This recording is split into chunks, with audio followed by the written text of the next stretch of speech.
नमस्कार, बहुत स्वागत है आपका। आप देख रहे हैं इंडिया टीवी। आपके साथ मैं हूं ज्योत्सना पाटनी। बागेश्वर धाम के पीठाधीश्वर धीरेन्द्र कृष्ण शास्त्री इंडिया टीवी पर थे। उन्होंने अलग अलग मुद्दों पर अपनी बेबाक तरीके से बात रखी, अपनी राय रखी। तो आइए देखते हैं बागेश्वर धाम वाले बाबा ने क्या क्या शब्द बाण चलाए। बहुत ठीक नहीं है। धीरेन्द्र शास्त्री ने सबसे पहले कहा कि भारत के हर बच्चे को उत्तम शिक्षा ग्रहण करनी चाहिए। उन्होंने उत्तर और दक्षिण भारत की आस्था पर बताया कि दक्षिण में ईश्वर के लिए समर्पण ज्यादा है। इसके साथ ही उन्होंने यूसीसी, प्रभु श्री राम और मजार पर चादर चढ़ाने वाले हिंदुओं पर अपनी बात रखी। बहुत ठीक नहीं है। महापुरुषों की जीवनियाँ, उसमें ये जो महान अकबर है, ये सब हमें पसंद नहीं है, क्योंकि महान अकबर नहीं है। महान तो इस देश में सुभाष चंद्र बोस, चंद्रशेखर आजाद, भगत सिंह, सुखदेव, स्वामी विवेकानंद, वीरांगना लक्ष्मीबाई, महाराजा छत्रसाल, हमारे बुंदेलखंड के बहुत बड़ा नाम, जिन्होंने 52 युद्ध किए और एक भी युद्ध नहीं हारी। तो इनकी जीवनियाँ पढ़ाओ, तभी तो बच्चों में वो वीरता आएगी, वो शौर्यता आएगी, वो बच्चों में तेज आएगा। क्योंकि बच्चे कल्पना से भरे होते हैं। बचपन की कल्पना, आपने जो बचपन में छोटी छोटी कल्पनाएं की, वो आज भी आपके दिमाग से डिलीट नहीं होगी।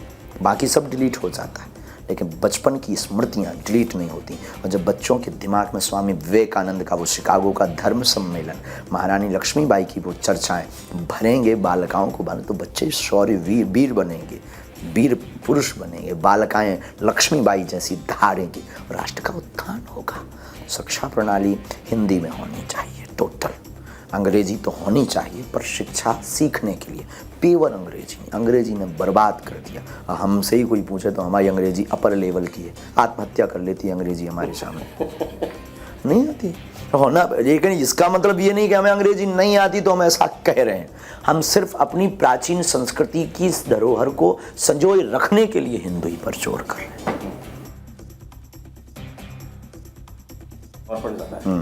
और स्पिरिचुअलिटी में वहाँ पर अटूट फेथ है। हमारे उत्तर में अकल का प्रयोग ज़्यादा करते हैं, वहाँ दिल का प्रयोग करते हैं ज़्यादा। और वहाँ पर 2-3 चीज़ें बहुत नवीन देखी। मंदिरों पर बहुत जोर है।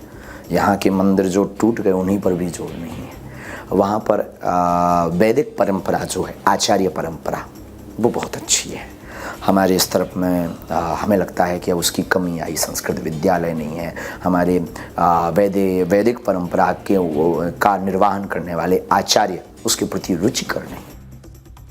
भाई एक देश में रहते, एक बाप के दो बेटा हैं, तो दोनों को समान संपत्ति मिलनी चाहिए या प्लस माइनस? Yes no?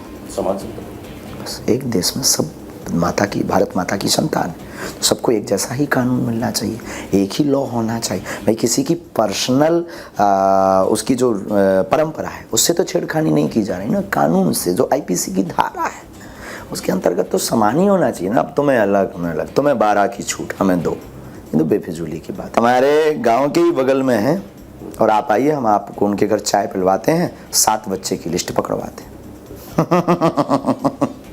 हमारी नज़र में भी हमें याद आ गए वो सज्जन, और आप कभी आइएगा, वेलकम टू यू। लेकिन इसमें बात अलग है, वो बात अलग है। क्योंकि हमारा ये काम नहीं है। लेकिन समान नागरिक बुरा क्या है? एक बाप के 2 बेटे हैं, दोनों को समान मिलना चाहिए ना। इधर आप कहते हो कि हम सब एक हैं, तो कानून एक हो। जब देश एक है, हम सब एक, तो कानून एक हो। अब कानून डबल क्यों? ये तो वो वाली बात हो गई कि हम खाएं तो नमक, तुम खाओ तो मिश्री।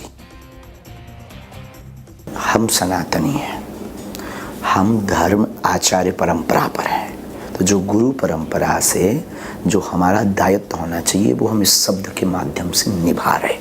जैसे टीचर का कहना होता है कि भाई देखो, अभी पढ़ लोगे तो आगे काम आएगा, और मैथ के सब्जेक्ट में बायोलॉजी मत घुसो वरना फेल हो जाओगे।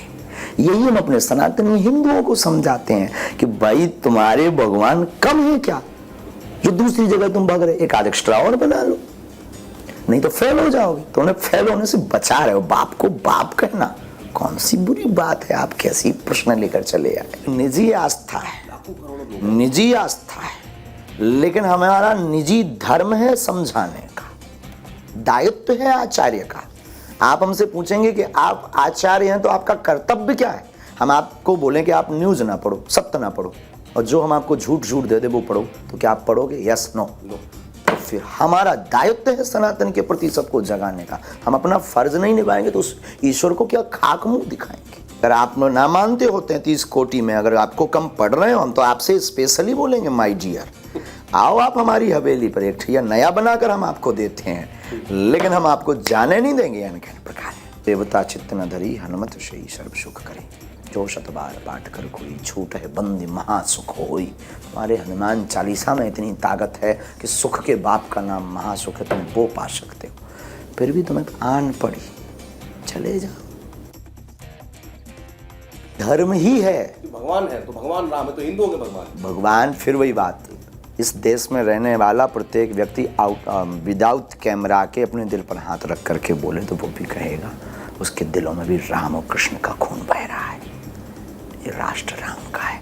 दूसरी बात, राम मुद्दा नहीं है, राम बहस की बात नहीं, राम स्वीकारता की बात, राम एक व्यवस्था है भारत के विश्व गुरु की, उनकी राज्य की कल्पना पर हमने जो भी आपको दिया, सामाजिक समरसता, ये बार बार हिंदू मुसलमानों की लड़ाई शून्य, सबको रहने का अधिकार। हमने ये नहीं कहा हमारे राम राज्य में, हिंदू राष्ट्र में, कि आप भारत छोड़ के जाओ। नो, आप रहेंगे, जो अधिकार आपके पास है वही रहेंगे, और आप अधिकार भी रहेंगे और उससे अभी से ज़्यादा खुश रहेंगे हमारे हिंदू राष्ट्र के बाद। क्यों खुश रहेंगे? कि आज देश में कुछ भी होता है तो तुम्हारा नाम जोड़ा जाता है। एक तो तुम गलतियां भी कर देते कई बार, तो भैया वो भी तुम बंद कर दो, और तुम्हारे बार बार तुम्हें गालियां भी नहीं मिलेंगी। क्या गलत है यार भाई, हम तो मिश्री खिला रहे हैं, अब नहीं किसी को पसंद आ रही तो क्या बता। नीचे यूथ मुस्लिम कमेटी ने हमारा सपोर्ट किया हिंदू राष्ट्र के लिए। टीकमगढ़ के इस्माइल खान ने टीवी पर आकर के नेशनल चैनल पर हमारा सपोर्ट किया, और बहुत से मुसलमानों ने किया।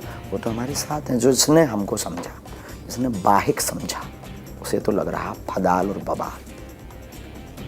ऐसे टेबल पे आके कभी हमें समझे आदमी हमारे भावना को, तो वो भी कहेगा आई सपोर्ट।